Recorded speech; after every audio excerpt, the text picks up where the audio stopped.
d'un mécanisme novateur et destiné à aider les entreprises tunisiennes à s'implanter en Afrique.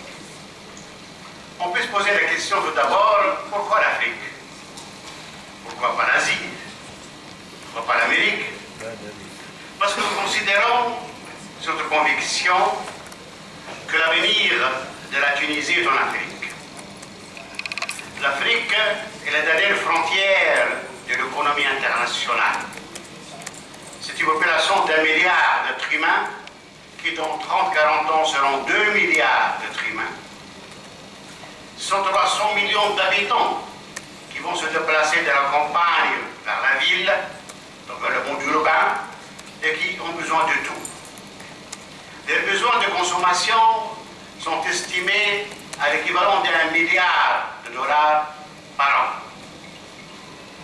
Certains pourraient dire beaucoup, mais l'Afrique est risquée. C'est vrai, il ne faut pas les nier. Mais les évolutions récentes à l'échelle internationale permettent d'avoir une vision plus optimiste sur l'Afrique. Tout d'abord, la croissance économique est de 5% en moyenne par an dans la dernière décennie.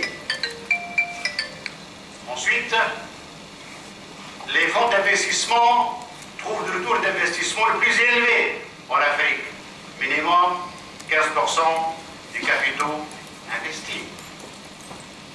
Et tous ces facteurs font que nous ne pouvons pas ne pas s'occuper de ce continent. Ce continent qui a d'ailleurs, j'ai eu, et vous-même également, l'occasion de tester une image très positive de la Tunisie. Un pays, sans doute, qui n'est pas inquiétant, ce n'est pas un pays hégémonique, un pays doté de cadres qui ont fait le preuve en Afrique, et je dirais, sans hésiter, que les Africains nous attendent et que nous avons tardé de s'y installer. C'est que nous avons manqué de stratégie. La Tunisie n'a jamais malheureusement une stratégie opérante d'une présence africaine forte. Cette stratégie, à mon avis, se construit autour de 4 axes majeurs. Le premier, c'est une diplomatie agissante. Comment pouvons-nous espérer être présents en Afrique avec force quand on n'a que 8 ambassades dans 54 pays africains? Sans l'antenne diplomatique, il devient très difficile à l'homme d'affaires de faire des conquêtes de marchés extérieurs. Ils le font, mais avec des coûts et des énergies qui seraient économisées si nous avons des antennes diplomatiques dotées de cadres compétents, orientés vers des approches économiques et commerciales.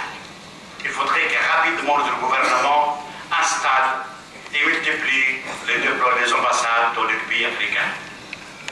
Deuxièmement, il faudrait une proximité effective. Quand le Tunisien se déplace pour une Afrique, il passe par Casa, il passe par les capitales européennes, il passe par Istanbul. Ce ton d'énergie qui est perdu. Pourquoi? Des lignes aériennes régulières avec les principales villes africaines. Ça peut ne pas être rentable au départ, mais des mécanismes de soutien pourraient fonctionner. Le fond de ce texte pourrait être alloué différemment pour effectivement susciter la création des lignes permanentes et régulières avec les capitales africaines. Il faudrait troisièmement une bienveillance accueillante. Malheureusement, il faut se rendre compte, les amis africains, ainsi que les étudiants qui viennent en Tunisie, ne trouvent pas un accueil digne, n'est-ce pas, à leur désir, à leur volonté. Or, l'étudiant africain qui vient en Tunisie, c'est un futur décideur, c'est un ministre, c'est un premier ministre.